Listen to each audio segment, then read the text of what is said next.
we live in a day and age, right, where let's just pick on anyone, like the politicians, the movie stars, the musicians, right?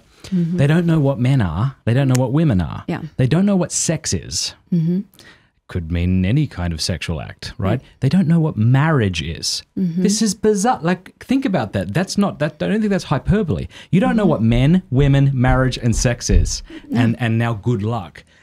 I mean, it seems to me that you would obviously have this desire to return to something. But do you think that when people start imposing certain demands, like women it should almost never be the case that women work outside the home or something like that. Do you think that you see what they're doing and maybe they've got a point, but it's too rigid or too unhelpful to the complexities of modern people?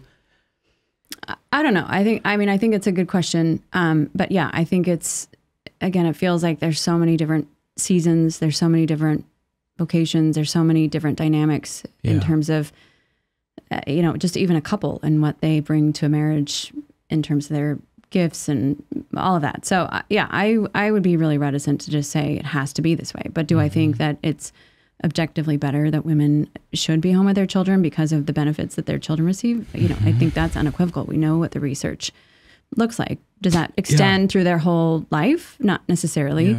Yeah. But I think especially in those early years, it's really important. So anyway, I don't know. I think we make it too much of a binary answer. Like women either have to work or they have to stay home. And I don't think that's helpful to anyone because again, life isn't tidy and we just have to do the best that we can. And this is also where active discernment I think is so important and spiritual maturity is so important because it's through those pieces that you're going to hear God's voice and him tell us what it is that he wants us to do, from day to day, minute to minute, instead of thrashing about trying to make, things fit into tidy holes that may not actually work with people's situations. So, well, I want to ask about the submission thing because it seems to me that feminism has influenced the way men talk about that infamous line in Ephesians, where is it, 5? Right.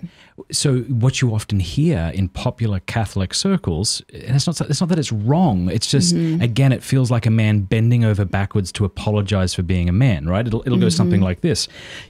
Women should submit to their husbands. Okay, but let's look at the etymology of submit. It means to put yourself under the mission of, and what is the mission of the husband? To die. So what you have to do, dear, sweet, beautiful woman who clearly couldn't handle any tough talk, is allow your husband to die for you. That's all that means. And I'm just thinking, that's bullshit. That's got to be bullshit. Yes, there's a sense in which that's true. The husband has to give himself over to his wife and love her like that. But this removal of any part on the woman to evacuate Paul's words seems to me to be whatever wives, and I know there's this sense of mutual submission. I'm aware of that, but clearly there's an emphasis on the woman submitting, right? Whatever Paul meant by wives submit to your husbands, he can't have meant wives don't submit to your husbands. And so I just want to know what that is. Yeah. When I read. I'll wrap up with this. When I read John Chrysostom, I don't know if you've read his homily on this. It is absolutely outstanding. A couple of things he'll say. And it's very much a document that kicks men in the backside. Because he'll say, all right, what does it mean for a woman to submit? Well, she should not seek to be the head of the house, and she should not stubbornly contradict her husband. And that's it. He leaves it at that. And then he says all these wonderful bits of advice to men. He'll say, but you say to me, she mocks me. She doesn't listen to me. What then? And he says, do your duty. Love her. And there's these other lines where he says, never call your wife by her name alone, but always with a term of affection, like my sweet one, my dear one. Or if you ever want to correct her or argue with her, do so gently, Okay, so what I'm looking at is like a father of the church. When did he live? In the 300s or something? His advice in a day and age where we knew what men, women, marriage, and sex was versus Catholic personalities like me, I guess, who are living in a very confusing time. And I'm like, okay, if I have to go with one, I really just, even if it goes against my inclinations, I really want to go with him. Yeah. Go. I think we're living in the era of women not submitting. And part of it is because, again, the indoctrination of if you submit to your husband, you're a slave and you're being abused and you're in this comfortable concentration camp. All of this these ideas that have filled us. So it's almost this completely reactionary reaction where we're not even like logically thinking about this. That's and right. I think this is a key piece is reason's gone. We have to use largely emotions because of the fact, and this is again why I think visuals are so important. And this kind of therapeutic language, because we don't know how to think about things and think about like, okay, maybe it's either submit, which women hear as I will be a slave, be a doormat, right? Yeah. Or it's I will be the controlling force in this marriage. I will take over. And so it's again the mind loves that binary, and it's very hard for us to be subtle. This is why Duns Scotus was mocked because he was so subtle. People don't like subtlety. They don't want the middle. They don't want Aristotle's mean.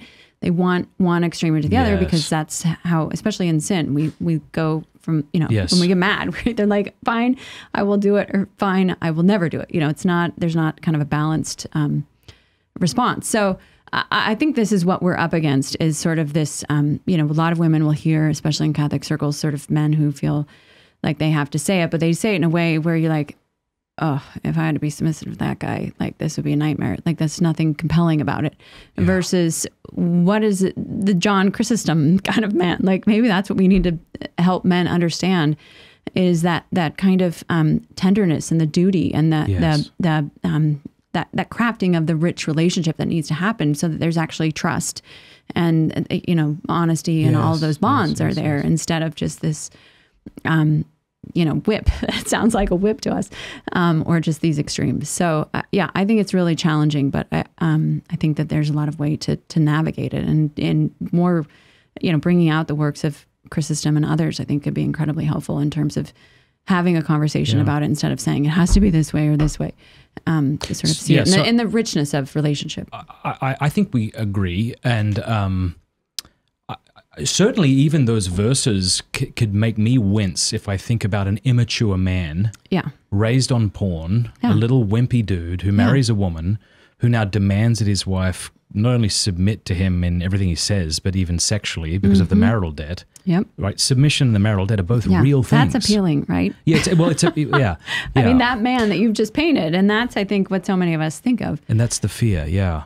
Yeah. And so maybe is it that the submission makes sense in light of the love, and the love makes sense in light of the submission? Like, would we all do better if the man focused on loving his wife like Christ, and the woman?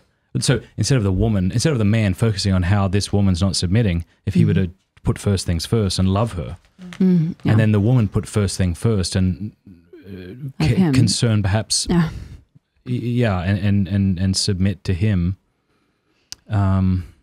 Instead of everybody sort of digging their heels in and say, you must do this for me. It just feels like there's got to be more clarity here. And I cannot believe that this onslaught of feminism hasn't muddied the waters here, that we still need to figure something out. And maybe that's where we're at. It's kind of like today where we're all trying to reclaim tradition that was robbed from us, in Catholic circles. Yeah. And it looks a bit awkward at times, people dress a little awkwardly with their pocket watches and things, and good for them. And like, I love it. Like, people want tradition again, right? And it's going to look awkward until it doesn't anymore.